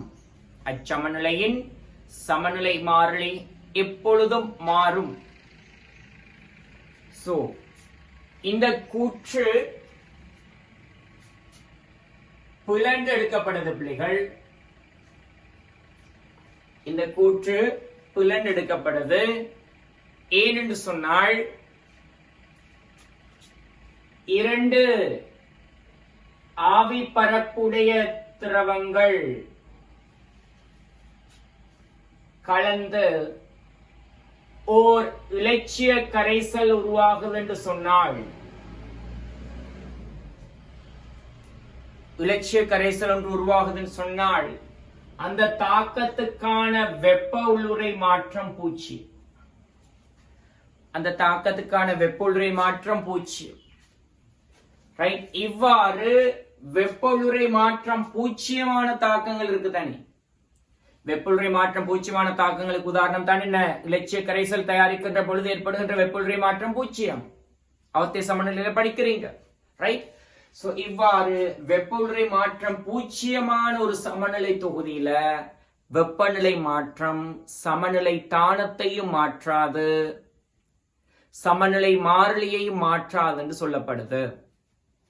சமநிலை தானத்தையும் மாற்றாது, சமநிலை மாறிலியை மாற்றாது என்று சொல்லப்படுது. எனவே பிள்ளைகள் முதலாவது கூற்று என்ன? சமநிலை மாறிலி எப்போது மாறும் என்று சொல்லப்படுது. இந்த இடத்துல சமநிலை மாறிலி மாறுமா? மாறாது. எனவே இரண்டாவது கூற்று, சமநிலை தொகுதி ஒன்றின் வெப்பநிலையை மாற்றினால் அதன் சமநிலை தானம் எப்போதும் மாற்றம் அடையும் என்று சொல்லப்படுது பிள்ளைகள். அதுவும் பிழை. ஏன்? உனக்கு தெரியும், வெப்பநிலை அதிகரிச்சால் சமநிலை தானம் அகவெப்ப திசையில் நகரும், வெப்பநிலையை குறைச்சால் சமநிலை தானம் புறவெப்ப திசையில் நகரும். அப்படித்தானே? வெப்பநிலை அதிகரிக்கிற நேரம் அகவெப்ப திசையில் நகரும் பிள்ளைகள், வெப்பநிலை குறைச்சால் புறவெப்ப திசையில் நகரும் சமநிலை தானம்.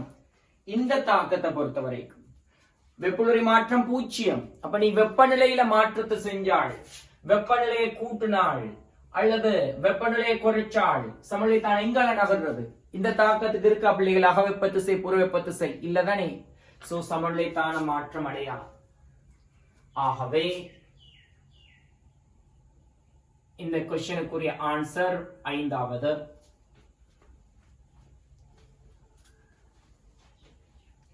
ரைட். சோ இந்த இலட்சிய கரைசல் அடிப்படையாக வச்சு தான் பிள்ளைகள் இந்த கேள்வி செய்யப்பட்டிருக்கு.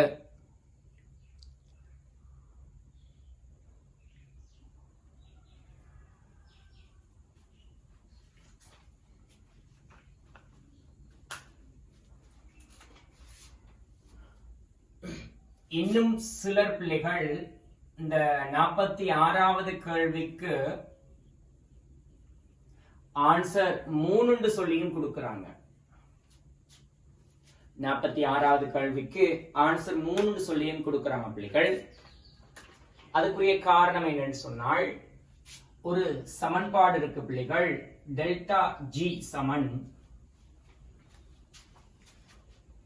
டெல்டா ஜி நியமம்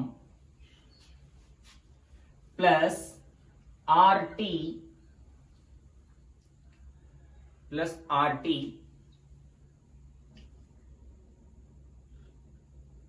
ln q.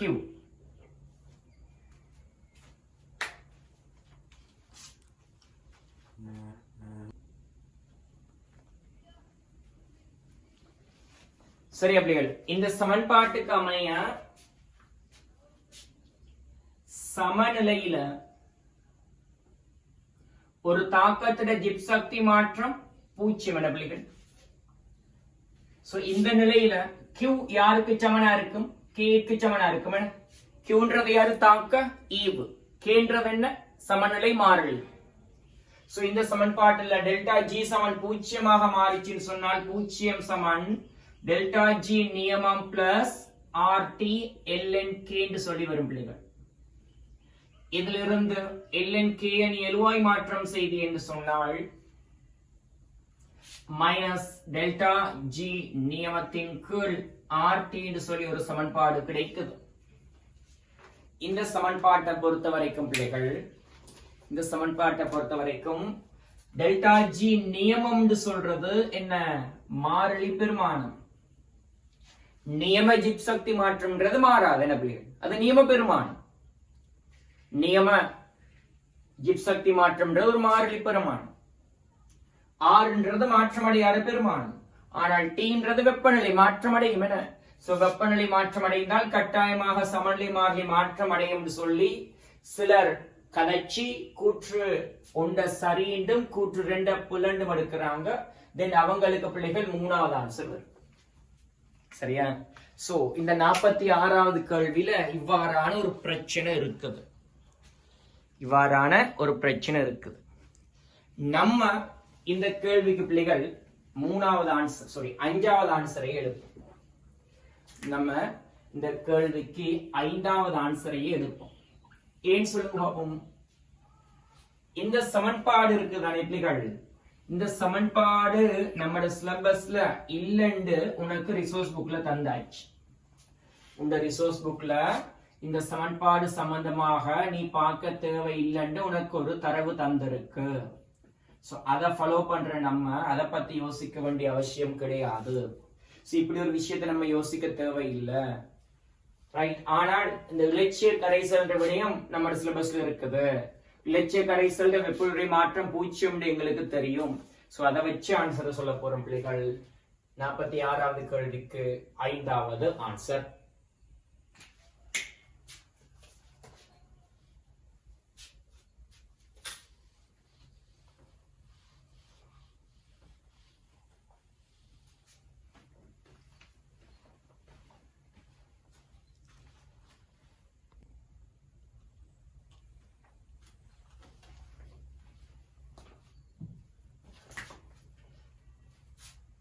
47வது கேள்வி. குறித்த வெப்பநிலையில் செப்பு ஹைட்ரோக்சைடின் நிரம்பல் கரைசலின் pH ஐ அதிகரிக்கும் போது, செப்பு ஹைட்ரோக்சைடின் நிரம்பல் கரைசல் ஒன்று உனக்கு தரப்பட்டிருக்கு. இங்கு பிள்ளைகள் செப்பு ஹைட்ரோக்சைடு திண்மத்துடன் செப்பு 2+ அயன்களும் 2 OH- அயன்களும் சமநிலையில காணப்படும். இந்த கரைசல் pH அதிகரிக்கிறீங்க பிள்ளைகள். pH அதிகரிக்கிறீங்கன்னு சொன்ன அர்த்தம் என்ன?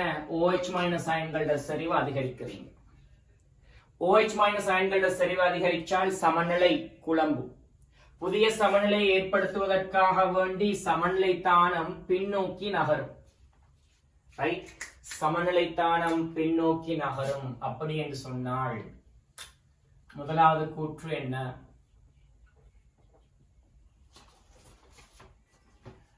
pH அதிகரிக்கும் போது செப்பு ஹைட்ரோக்சைடு வீழ்படிவாகலாம். சமநிலை தானம் பின்னோக்கி நகரும் என்றால் செப்பு ஹைட்ரோக்சைடு வீழ்படியுது. அந்த கூற்று சரி. இரண்டாவது கூற்று, pH அதிகரிப்பினால் செப்பு ஹைட்ரோக்சைடின் கரைதிறன் குறையும். அதுவும் சரிதான். முன்முக தாக்க நடந்தால் தான் செப்பு ஹைட்ரோக்சைடு கரைதிறன் அதிகரிக்கும். பின்முக தாக்க நடந்தால் செப்பு ஹைட்ரோக்சைடு கரைதிறன் குறையும். கரைதிறன் குறையும் சொன்னால் வீழ்படியும் திறன் என்ன செய்யும்? அதிகரிக்கும். இங்க pH அதிகரிக்கிற நேரம் கரைதிறன் குறையுது, வீழ்படியும் திறன் அதிகரிக்கும். 47வது கேள்விக்கு முதலாவது ஆன்சர். இதே போல பிள்ளைகள் 48வது கேள்விக்கு வருவோம்.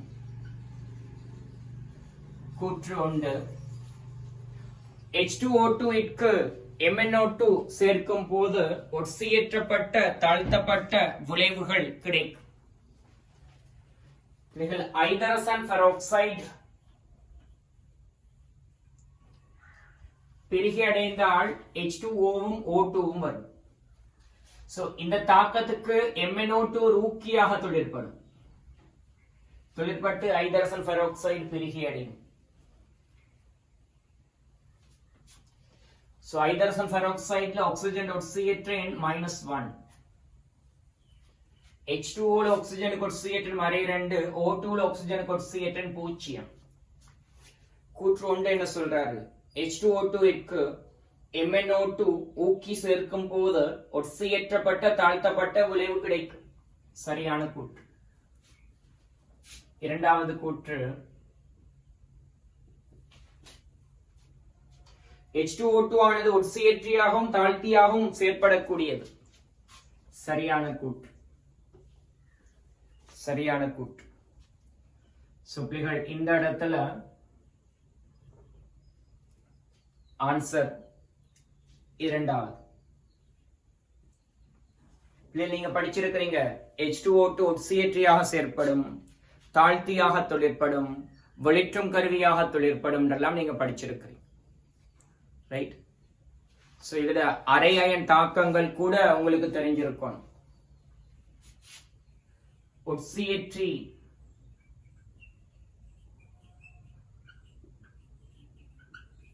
ஐதரசன் பெராக்சைடு ஒட்சியேற்றியாக செயற்பட்டால் பிள்ளைகள்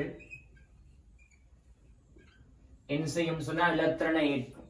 இலத்திரனை ஏற்கும். இவர் 2 இலத்திரனையும் 2 H+ ஏற்கும். இந்த சமயத்துல இவர் நீராக தாழ்த்தப்படும். நீராக தாழ்த்தப்படும். இதே போல ஐதரசன் பெராக்சைடு பிள்ளைகள் தாழ்த்தியாகவும் செயற்படும். இந்த நேரத்தில் ஐதரசன் பெராக்சைடு ஒட்சியேற்றப்படும். ஐதரசன் பெராக்சைடு பிள்ளைகள் ஒட்சியேற்றப்பட்ட நேரத்துல 2 இலத்திரனையும் 2 H+ விடுவிக்கும். ரைட்? தாழ்த்தப்பட்ட நேரத்துல ஒட்சியேற்றியாக செயற்பட்டா தாழ்த்தப்படும். அந்த டைம்ல 2 இலத்திரனையும் 2 H+ வாங்கும். ரைட்? இதே போல தாழ்த்தியாக செயற்படுற நேரத்துல அந்த டைம்ல ஒட்சியேற்றப்படும். இந்த டைம்ல 2 இலத்திரனையும் 2 H+ விடுவித்து O2 ஆக ஒட்சியேற்றப்படும். ரைட்? அது 48வது கேள்வி. 49வது கேள்விக்கு வாங்க. கூற்று ஒன்று.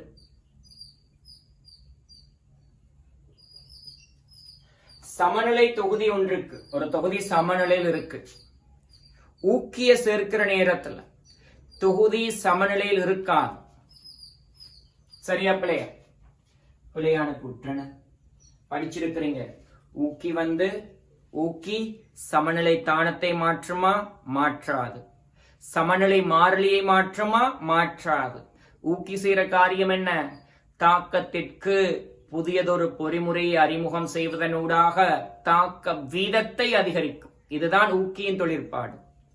சமநிலை தானத்தையும் மாற்றாது, சமநிலை மாறிலியை மாற்றாது. உங்களுக்கு தெரிஞ்ச விடயம்.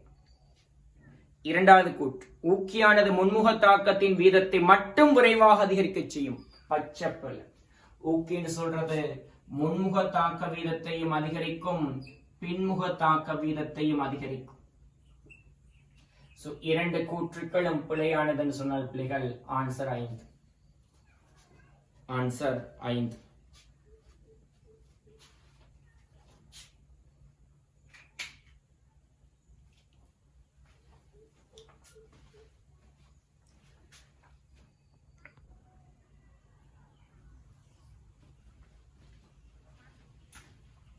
ஐம்பதாவது கேள்விக்கு வரும்.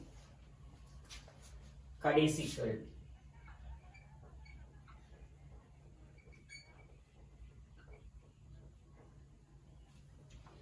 சோடியம் குளோரைட் நீர்க்கரைசலை சடத்துவ மின்வாய்களை பயன்படுத்தி மின்பகுக்கும் போது அனோட்டில் O2 வாயுவே விடுவிக்கப்படும். பிள்ளைகள், இந்த சோடியம் குளோரைட் நீர்க்கரைசல் இருக்கு, இந்த சோடியம் குளோரைட் நீர்க்கரைசலை நீங்க மின்பகுப்பு செய்றீங்க. இந்த நேரத்துல நடைபெறுகின்ற ஒட்டுமொத்த தாக்கத்தை நீங்க அவதானிச்சீங்கன்னு சொன்னால், இங்கு நடைபெறுகின்ற ஒட்டுமொத்த தாக்கத்தை நீங்க அவதானிச்சீங்கன்னு சொன்னால்,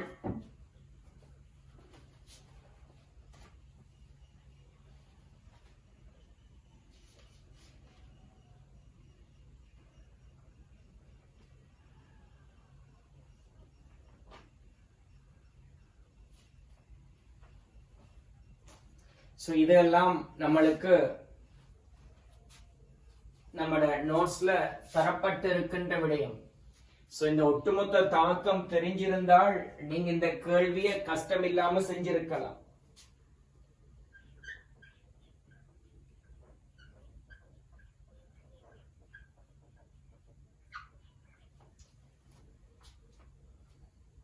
இவ்வாறு தாக்கம் நிகழ்ந்து Cl- அயன்கள் Cl2 ஆக ஒட்சியேற்றப்படும். Cl2 வாயு வெளியேற்றம் காணப்படும். H+ அயன்கள் H2 வாயுவாக தாழ்த்தப்படும். 2 OH- விடுவிக்கப்படும். இதுதான் ஒட்டுமொத்த தாக்கம். Cl- Cl2 ஆக ஒட்சியேற்றப்படுது. Cl2 வெளியேறது யாருல பிள்ளைகள்? அனோட்ல. ஏன் உனக்கு தெரியும், அனோட்ல தான் ஒட்சியேற்றம் நடக்கும். அப்ப H2 வெளியேற்றம் அடைகிறது யாருல? கேத்தோடுல. அப்ப சடத்துவ மின்வாய்களை பயன்படுத்தி சோடியம் குளோரைட்டின் நீர்க்கரைசலை மின்பகுத்தல். யாரு மின்பகுப்பு செய்றீங்க? சோடியம் குளோரைட் ஏக்குவஸ்ட மின்பகுப்பு செய்றீங்க பிள்ளைகள். இந்த நேரம் நடக்கிற ஒட்டுமொத்த தாக்கம் இது. சரியா? இந்த தாக்கம் தெரிஞ்ச கேள்வி இலக்கு தானே. இப்ப சொல்லு பாப்போம், கூற்று ஒன்று சரியா பிள்ளையான்னு சொல்லி. எனோட்ல O2 வாயு விடுவிக்கப்படுது இல்ல, எனோட்ல விடுவிக்கப்படுறது Cl2 வாயு. எனவே கூற்று ஒன்று பிள்ளை. கூற்று இரண்டுக்கு வந்து என்று சொன்னால், வண்ணமில வன்கார உப்பு நீர் கரைசல்களை மின்பகுத்து கிடைக்கும் விளைவு கரைசல் எப்பொழுதும் நடுநிலையானதாக இருக்கும். எப்பொழுதும் நடுநிலையானதாக இருக்கும். அதுவும் பிள்ளைகள் பிள்ளை. ஏன் பிள்ளை? சோடியம் குளோரைட் உப்பு இருக்கே, இது யாரு? வண்ணமில வன்கார உப்பு தானே சோடியம் குளோரைட்டு. அதோட நீர்க்கரைசல தானே பிள்ளைகள் நம்ம இங்க மின்பகுத்து இருக்கிறோம். இந்த மின்பகுப்பின் விளைவாக நம்மளுக்கு தொகுதிக்குள்ள யார் உருவாகுது? OH- உருவாகுது. தொகுதிக்குள்ள OH- உருவாகுதுன்னு சொன்னால் அந்த கரைசல் யாராக மாற்றம் அடையுது? மூல கரைசலாக மாற்றம் அடையுது. அப்ப அந்த கூட்டு சரியா? நடுநிலையாக காணப்படும் சொல்ற அந்த கூட்டு சரியா பிள்ளைகள்? பிழையானது. சோ இந்த கொஸ்டினுக்குரிய ஆன்சர் 5வது. பிள்ளைகள் இந்த 50வது கேள்விய எல்லா விடயங்களையும் கதைச்சு ஒரு பெரிய ஒரு டிஸ்கஷனா நான் மாத்தாம இலகுவா முடிச்சிருக்கிறேன். என்னது? சடத்துவ மின்வாய்களை பயன்படுத்தி சோடியம் குளோரைட்டின் நீர்க்கரைசலை மின்பகுக்கிற நேரம் நடைபெறுகின்ற ஒட்டுமொத்த தாக்கம் இது. இந்த தாக்கம் எங்க எல்லாருக்கும் தெரிஞ்ச தாக்கம். ஏன்? நாங்க எங்கட கொப்பியில் எழுதியிருக்கிற தாக்கம். தென் இந்த கேள்வி செய்யறப்புள்ள கூடுதலாக யோசிக்க தேவையில்லை. ஒரு நிமிஷம் போற கேள்வியாக கூட அந்த பிள்ளைக்கு இருக்கா. விளங்கிச்சா? அதனால நீங்க ஒரு சிறிய ஒரு ஆயத்தத்துக்கு ஒரு ஆயத்தம் உங்கள ஒரு ஆயத்தம் செஞ்சு கொள்ளுங்க. அது என்னன்னு சொன்னால் பிள்ளைகள், இந்த மின் பகுப்புன்னு சொல்ற தலைப்புக்கு கீழே உங்களுக்கு சில தாக்கங்கள் தந்திருக்கு. இங்க பாருங்க, நீரை மின் பகுத்தல். சோ இங்க நடக்கிற அனோடு தாக்கம் என்ன, கதோடு தாக்கம் என்ன? அப்போ ஒட்டுமொத்த தாக்கத்தை உங்களுக்கு எழுதலாம் தானே. அது ரெண்டையும் கொஞ்சம் நீங்க உங்களோட மைண்ட்ல சேவ் பண்ணிக்கொள்ளுங்க. அப்படி சில விஷயங்கள் தந்திருக்கு. இந்த பாரு, செப்பு மின்வாய்களை பயன்படுத்தி செப்பு SO4 செப்பு சல்பேட் நீர் கரைசலை மின் பகுத்தல். சடத்துவ மின்வாய்களை பயன்படுத்தி செப்பு சல்பேட் நீர் கரைசலை மின் பகுத்தல். சடத்துவ மின்வாய்களை பயன்படுத்தி சோடியம் குளோரைட் நீர் கரைசலை மின் பகுத்தல். இவ்வாறு சிறிய சிறிய தலைப்புகள் உனக்கு தந்திருக்கு. ஒரு 5 அல்லது 6 தந்திருக்கும் பிள்ளைகள். அந்த விஷயத்தை நீ உள்வாங்கிக்க. தென் அதோட தொடர்புபட்ட ஒரு கேள்வி ஒன்று வந்துச்சா இருக்கும். 2 நிமிஷம் எடுக்க வேண்டிய அவசியம் கிடையாது. இப்படி ஒரு கேள்வி வந்துட்டுன்னு சொன்னா 30 செகண்ட் அல்லது 1 நிமிஷத்துல நீ கேள்வியை செஞ்சிடலாம். சரியா? அப்ப அதுக்கு நீங்க உங்களை பயன்படுத்திக் கொள்ளுங்க, பழக்கப்படுத்திக் கொள்ளுங்க. ஓகே, இப்ப நம்ம